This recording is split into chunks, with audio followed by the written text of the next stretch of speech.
Bonjour à tous, aujourd'hui une clé pour réussir dans sa vie, apprenez à vous consacrer du temps pour vous faire plaisir.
Bonjour à tous, aujourd'hui petite vidéo sur l'épigénétique. On va voir, c'est quelque chose qui est magnifique. L'épigénétique a été découverte il y a 5 ans et qui fait partie des médecines quantiques et de la science quantique, hein, puisque dans la science matérialiste, il y a une science invisible, où on commence à comprendre par rapport à certains travaux des scientifiques, mais bon, ça les moines tibétains, il y a des millénaires qui l'ont compris. Alors, on va voir la résonance chez nous, notamment. Donc, l'épigénétique, une science ancestrale. L'épigénétique euh, est c'est la grande révolution de ces 5 dernières années, hein, donc pas 10, ni 20 ou 50 ans, c'est 5 dernières années de la science intellectuelle. Donc, darwinien, moderne, etc. Donc, Darwin, vous savez à qui ça fait référence, hein, à celui qui a créé, donc qui a posé les termes de l'évolution humaine de l'être humain. Sauf qu'il manque de beaucoup de choses dedans pour pour que la chaîne est complète. Oui, c'est normal puisque tout cela, l'invisible et le visible se conjuguent. Donc, je vais vous expliquer succinctement l'ADN, c'est le programme du vivant. Hein, pendant longtemps, les scientifiques croyaient que l'ADN, le programme, ne pouvait pas en fait faire de variations. Hein. Donc le programme ADN de la vie ne code que pour 15% des cellules. Je dis bien 15% des cellules, les enzymes et les protéines. 85% du reste de l'ADN, les scientifiques l'ont classé en ADN poubelle. Donc ça ne servirait à rien pour eux pendant des années et des années. Donc c'est pour ça qu'on a aussi perdu énormément de temps dans la guérison de certaines maladies. Comme tous ceux qui, en fait, comme tous ceux qui connaissent pas, en fait, hein, donc ils le rejettent hein, souvent. Donc maintenant, on sait que cela permet la fabrication de petites molécules ARN. Elles régulent la fonction des gènes. Donc attention à l'ARN, parce que l'ARN, on aurait tendance à faire un peu n'importe quoi maintenant, notamment avec avec le vaccin que vous connaissez tous. Avec l'épidémie mondiale, et on se rend compte que l'ARN ne fait pas de miracle, hein, parce qu'il y a quand même des gens aussi qui sont décédés de ce virus. Voilà, donc attention, parce qu'avec l'ARN, on pourrait, si c'est donné dans les mains de certaines personnes négatives, ça pourrait faire des dégâts, et dans les mains de personnes positives, ça pourrait créer, je dirais, des miracles. Alors l'épigénétique, c'est la modulation de l'expression des gènes. En fonction de quoi? De notre comportement. Attention, comportement hein, quotidien, ce que vous mangez, du sport qu'on fait, si vous savez gérer vos émotions, si vous savez vous rendre heureux, si vous savez être en bonne relation avec votre famille notamment, si vous savez avoir de bonnes pensées quotidiennes, etc. Notamment, on se rend compte quand on n'aime pas une personne pour des questions qui nous sont propres, etc. Si on envoie de la négativité, on essaye de lui faire du mal, etc., on se rend compte que c'est à nous qu'on faisons du mal. Nous faisons du mal, et donc on se crée aussi des nœuds karmiques. Quand nous lui envoyons de l'amour, même si on ne l'aime pas, pour des raisons de jalousie ou autre, ce côté bon nous...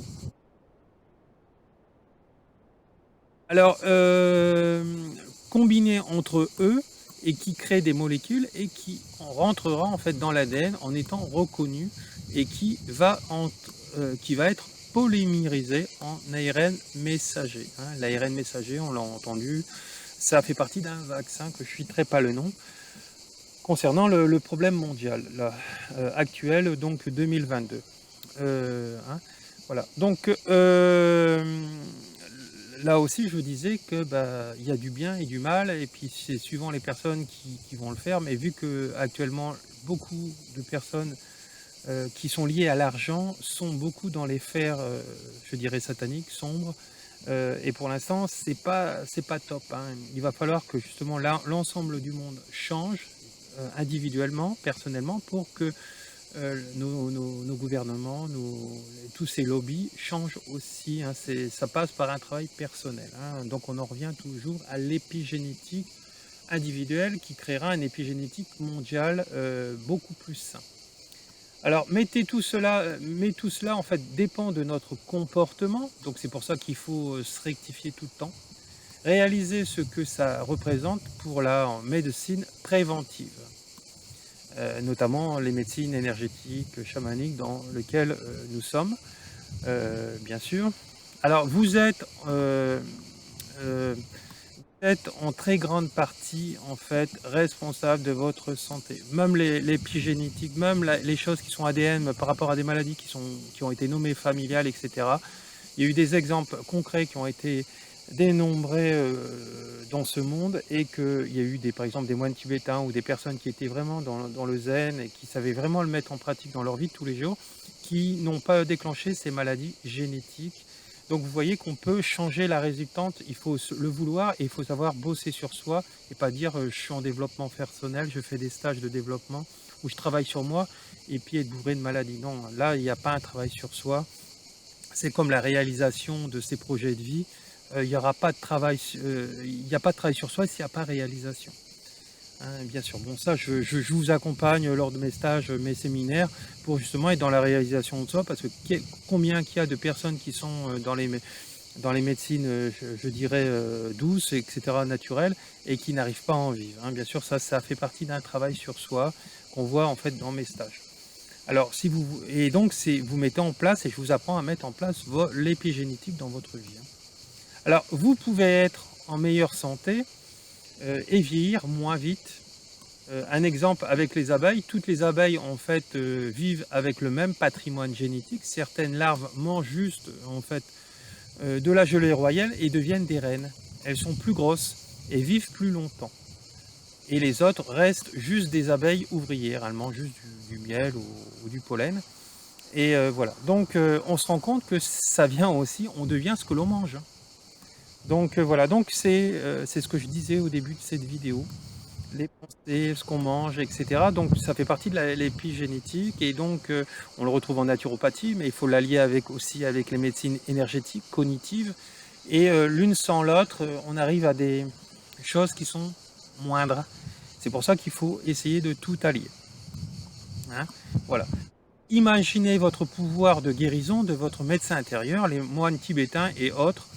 Culture ancestrale avait déjà découvert tout cela depuis des millénaires, et notre science que depuis 5 ans. Donc voilà, il y a quand même à se pencher les choses, souvent qu'ils veulent se passer pour les maîtres du monde, notre science allopathique, médecine générale. On se rend compte que souvent ils sont largués, souvent quand ils ont des découvertes comme ça, et notamment regardez là aussi, bon là ça n'a rien à voir, mais au niveau historique, quand vous voyez toutes ces monuments au millimètre près, au centième de micron près, avec des trous, et on se dit plus évolué qu'eux. Non, actuellement on est moins évolué qu'eux.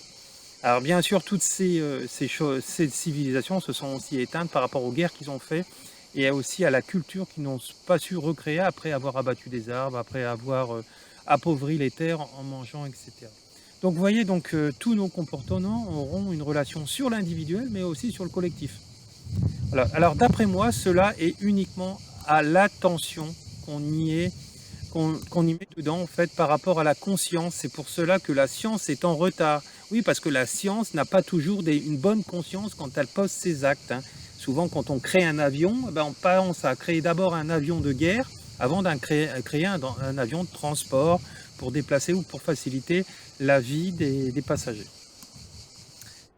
Et donc c'est encore 2 exemples concrets, voilà. Alors ça fait partie aussi de l'épigénétique, l'intention qu'on y met dans le projet, ou l'intention qu'on y met pour aider une personne. Quand elle est pure, elle est désintéressée, c'est ce qu'on dit dans le bouddhisme, bon, on va réussir, mais voilà, donc, mais on va aussi être bien, voilà. Excusez-moi, je suis un peu au soleil là aujourd'hui, voilà, donc je voulais vous faire écouter un peu les cigales.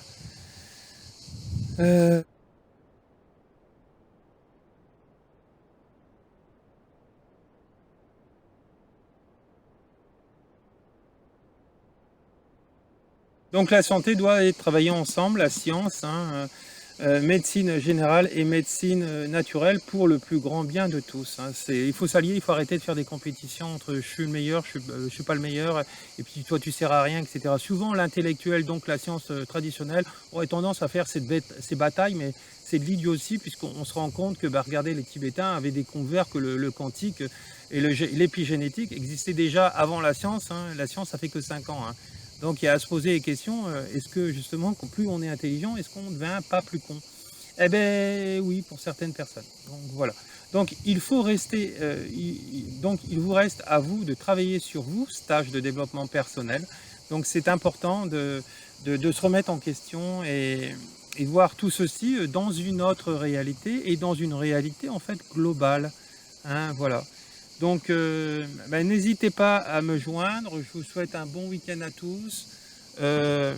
Vous aurez en fait tous les éléments, je dis bien tous les éléments pour pouvoir me joindre sous cette vidéo.